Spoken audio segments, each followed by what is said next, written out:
The New Orleans Saints have made multiple roster moves, so in today's video, I'm going to get you updated on the roster, plus we're going to go through my final 53-man roster projection. Welcome into Saints Now by Chat Sports. As always, I'm your host, Trizzy Trace Girouard. Be sure to subscribe, hit the thumbs up icon, and let's dive into the latest around the Saints roster. So far, Kellen has announced 14 players have been cut. These are the 7 players who have been announced that have been waived. We will obviously have more cuts coming soon. James Burnip, that means Kai Kroger wins the punter battle. Cam Akers, that means the Saints are not getting a 7th-round pick in return for Cam Akers from the Vikings, because that's what they love to do. Couple moves at tight ends. The offensive line, Kyle Hergel, Moochie Dixon, wide receiver, is released as well. And like we said, Kellen Moore has said 14 players have been cut. These are who have been announced at the time of filming this video. And we have more cuts coming because the roster cut deadline is Tuesday, August 26th at 3 p.m. Central Time. You have to go from the Saints had 91 players going into today. They have to get down to 53. So obviously, a lot more moves have to happen. So I will encourage you to subscribe to Saints Now by Chat Sports. We will be providing you a video as soon as the 53-man roster is set tomorrow. And on top of that, we're also going to let you guys know the practice squad as well. So I highly encourage you to hit the sub button and join our family at Saints Now by Chat Sports. Up next, we're going to take a look at the 53-man roster projection, my final 53-man roster projection in year 1 of Kellen Moore. But before we get into that, I want to thank today's sponsor, and that is Chubby's Shorts.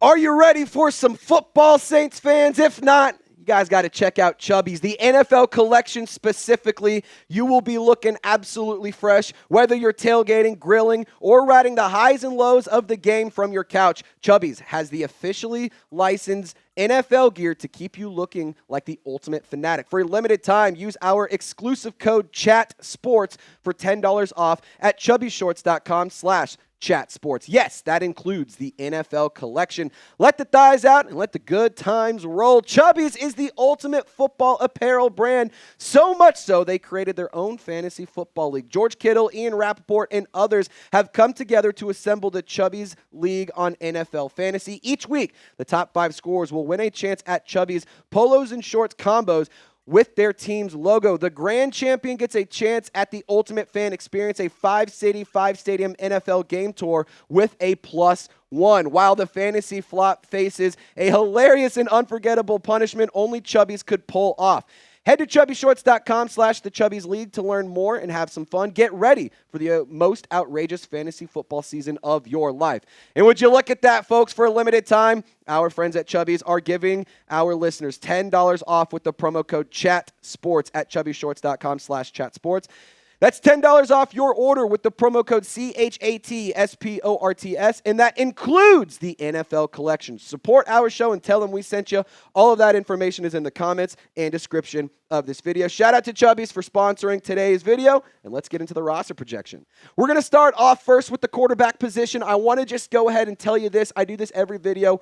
1 through 53, it has no indication of where they are on the roster, what they rank. It's just to help me keep track of it, help you keep track of it, and keep all of us accountable. I think the Saints definitely keep 2 quarterbacks, but there's an interesting note right here, TBD.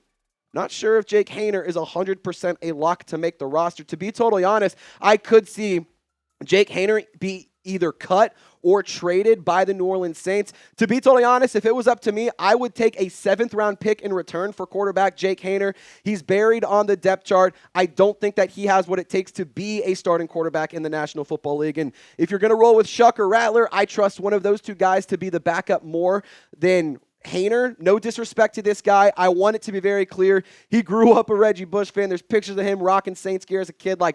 It sucks that it didn't work out. By no means do I want to encourage any slander on Jake Haener because he tried, he gave us what he had, and it just wasn't good enough. In just my opinion, I could see the New Orleans Saints rolling with just 2 quarterbacks. And then you have that emergency 3rd one. Maybe you bring back Hunter Deckers on the practice squad, and he's a guy that you make as your emergency quarterback, or you elevate him as like a standard game day elevation. You know, you could do a lot of things with the quarterback position. Maybe Haener makes the roster as the QB3. There is value there because he is a player that has a very high football IQ, and he's really good in that holding the clipboard role. However, I don't think that he has what it takes to lead the Saints offense as a quarterback on the field. What should the New Orleans Saints do with Jake Haener? Cut him? Keep him? Trade him? Extend him? I don't know. What do you think should happen with Jake Haener? Get in the comment section and share your thoughts. Let's go to running backs next. Alvin Kamara, obviously he's going to make the roster. Breaking news, Alvin Kamara made the 53-man roster. Shocker. Kendre Miller, I think he's going to be your RB2. I don't think you're going to be able to sneak Devin Neal through waivers. I think that a lot of teams would want to go and grab him. So 6th-round pick, Devin Neal, he makes the roster. Velus Jones Jr., I also have the New Orleans Saints keeping on the roster, and there's a good reason for it. Obviously, as a player, he was okay in terms of being a receiving and rushing threat, but I do think his special teams ability is something that's really, really special. 5 kick returns for 152 total yards throughout the preseason. I think that he will be an excellent guy to have next to Rashid Shaheed on kickoffs. Very, very fast football player. He's even said he might be faster than Shaheed, but Shaheed has shut that down. So we'll see what happens ultimately. I do think Velus Jones did enough outside of the offense on special teams to earn a spot on the roster over a guy like Dante Pettis, and you'll see that in my wide receiver rankings or my wide receiver projection here in just a second. Chris Olave, Rashid Shaheed, Brandon Cooks, Devon Vele, and Mason Tipton. I have the Saints keeping 5 wide receivers, and that's a little low. Sometimes they keep 6. In the past few years, they've kept 6, but I think that they're going to ultimately keep 5. You can also use Velus Jones as kind of a receiver as well. You can kind of do whatever you want with him, but I want to talk about Devon Vele because he's the newest member of the pass-catching group. 41 receptions, 475 yards, 3 touchdowns. That's not going to jump off the screen. However, I do believe that the player is going to have a good role for New Orleans at 6'5", 210 pounds. He's a possession receiver that can be very effective over the middle. I also think he could be really useful in the red zone. So the New Orleans Saints add a big-bodied wide receiver. They traded a 2027 7th-round pick, a 2026 4th-round pick. A lot of people did not like the trade compensation, but if you want to go and look at the history of 4th-round wide receivers, the production hasn't been astounding. So right now, Devon Vele has a good opportunity. Sean Payton had very glowing things to say about him as well when he was with Denver. So we will ultimately see what happens, but I think Devon Vele could have a really good year with New Orleans. Juwan Johnson, I'm going to say he is the tight end 1. Trayton Welch, tight end 2. Jack Stoll. Trayton Welch, you can kind of it doesn't either or. Tight end 2, tight end 3, kind of the same thing if you ask me. Both of these players very solid in the preseason. Juwan Johnson, he obviously signed a nice lucrative contract, 3 years, $30+ million. So for Johnson, I think that he is set to have a big year under Kellen Moore's offense. Kellen Moore has been known to utilize the tight end position heavily. And there's 2 players right here that are missing. And it's because Taysom Hill and Foster Moreau are still nursing injuries. So I think ultimately these 2 guys will end up on the PUP list, the physically unable to perform list, meaning they will be out for an extended period of time, but they can return to action. Taysom Hill still recovering from a torn ACL. Foster Moreau, that he suffered against the Rams December 1st, I want to say. Foster Moreau, he's dealing with a knee injury he suffered in the final few minutes of week 18 against the Buccaneers. So got to see if these guys can come back soon. Hopefully they can, because we all know that when these 2 players are around, the Saints offense can be much, much more impactful. And I just have to say, I hate injuries. They ruin sports. The injury bug is clearly present in New Orleans once again. If you're with me and you hate injuries and you think they ruin sports, hit the thumbs up icon. Obviously, it's something you can't necessarily control all the time, but I mean, come on, man. This is so annoying. Injuries are already derailing teams and causing problems. Like, so dang frustrating. Hit the thumbs up icon if you hate injuries too. Let's move to the trenches, the big fellas. I got Kelvin Banks, Trevor Penning, Eric McCoy, Cesar Ruiz, and Talise Fuaga being your starting offensive linemen. I have a few backups, Dylan Radins, Torricelli Simpkins, and Luke Fortner. These players can all be versatile as backups. It was kind of hard for me to decide what to do with this offensive line group because Landon Young, his injury status is unknown. He was carted off with an ankle injury against the Broncos in preseason week 3. So obviously if he doesn't have a super severe injury, then I would keep him on the roster, but we don't know what's going on there. I don't think that you're only going to keep 8 offensive linemen. I would think it would be wiser to have at least another body, but Landon Young would be that extra body. He can be a backup tackle. I think that him being injured is not awesome news for the Saints, so hopefully his injury isn't anything too major. Now, coming up next, we're going to take a look at the roster projections on defense. I want to give you a friendly reminder to subscribe to Saints Now by Chat Sports. Roster projection, we're still going through it, but we got more news to talk about tomorrow. We're going to be going live Wednesday, and of course, we're going to be having a great week this week. So be sure to subscribe for more content if you're a diehard Saints fan. Let's go to Chase Young.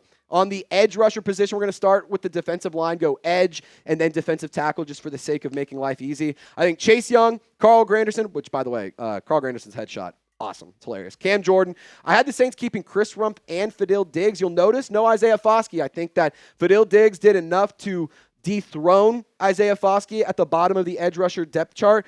You also could make a case for Jasheem Davis, but I think ultimately these two players had really impressive preseasons, and the Saints sack production did not see a ton from Isaiah Foskey. He just wasn't really good, so I just think the Saints will not keep him around. The Saints only had 6 sacks during the preseason, 2 from Christian Boyd, 1 from Jasheem Davis, 1 from Jonah Williams, 1 from Chris Rumph, and 1 from Fadil Diggs. So the New Orleans Saints, in my opinion, need to be better when it comes to getting in pressure on the quarterback, because production, because they can get pressure. They're in the backfield, almost sacking players all the damn time, and then they sneak out, dump it off, and there's a huge gain. Or you have something crazy happen where you make Sam Ehlinger look like Lamar Jackson, Mike Vick, Patrick Mahomes, and has the craziest highlight of all time. So got to get better with sack production, in my opinion.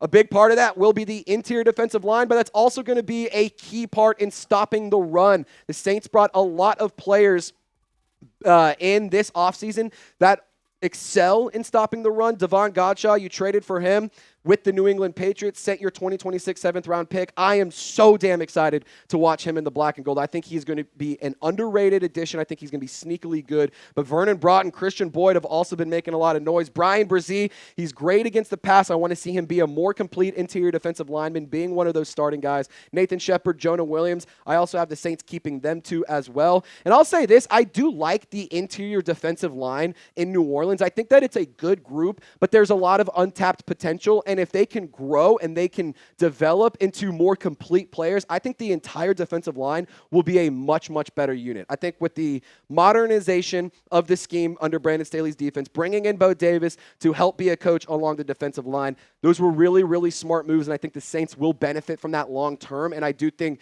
it may not be absolutely gorgeous week 1, but I think every single week you'll see the Saints defense getting more and more impressive, and I do believe it all starts up front. But the linebacker group, oh my God, I would hate to be Kellen Moore. This was hard. This was probably the hardest group to make roster cuts in, because this linebacker group has been extremely impressive. But ultimately, you got to make some tough decisions. Demario Davis, Pete Werner are going to be your starting 2 linebackers, no question about it there. Danny Stutzman, we all know. We're big fans of him on the channel. Isaiah Stallbird, he also is making the roster in my projections. And Jalen Ford out of Texas.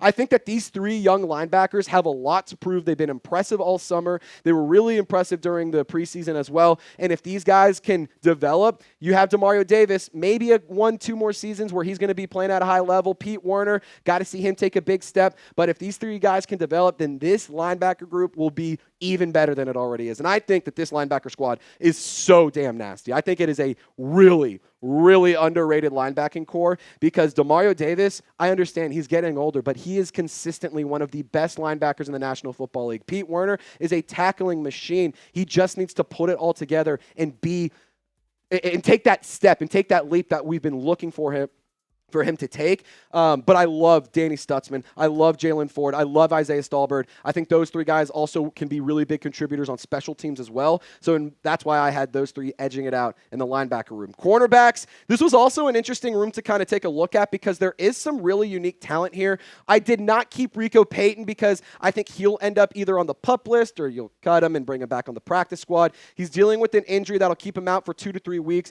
So Kool-Aid McKinstry, Isaac Yiadom, I think those are going to be the starting 2 guys on the outside, with Alontae Taylor playing that star role on the inside in Brandon Staley's scheme. Ugo Amadi backed up Alontae Taylor, and he filled in for Taylor in the starting defense in preseason week 3. Quincy Riley has been really good as a rookie. Rajon Wright has been making a lot of noise. Last Chance U legend is making the roster in my projections, because I thought that he had a really impressive end to the preseason. He's been making plays all throughout camp, and because Rico Payton can't go, I'm going to keep Rajon Wright over him. I will say the cornerbacks are young, but they're very, very exciting. I think that there is really unique talent in this cornerback room. Kool-Aid McKinstry, I do believe in him to be a CB1.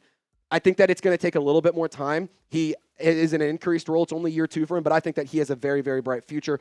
Isaac Yiadom is a little bit older, but I think that he has been impressive for the most part. Quincy Riley, I do think that he's going to be a really, really good in the rotation. Alontae Taylor, I think, is set for a big year. Hopefully he can get healthy soon. I'm excited about this cornerback group. Not a ton of experience in terms of the younger players, but I do think that there is really, really exciting potential in this group. Now, the safety group, obviously, this one hurt, not including Tyrann Mathieu, but Julian Blackmon. Welcome to the New Orleans Saints. Justin Reed, Jonas Sanker. Been very, very impressed with Jonas Sanker. This guy is going to be a problem in the National Football League. JT Gray, your special teams ace. Jordan Howden, I also have him providing some depth in the safety room. I don't necessarily know exactly how they're going to rotate Jonas Sanker in because Justin Reed, Julian Blackmon, they are solid football players, but I'm really, really pumped to watch Justin Reed play in this team, and I'm really excited to watch him be back home in Louisiana. I think that he's going to be a fun player. He's going to be a great leader to have on the defense,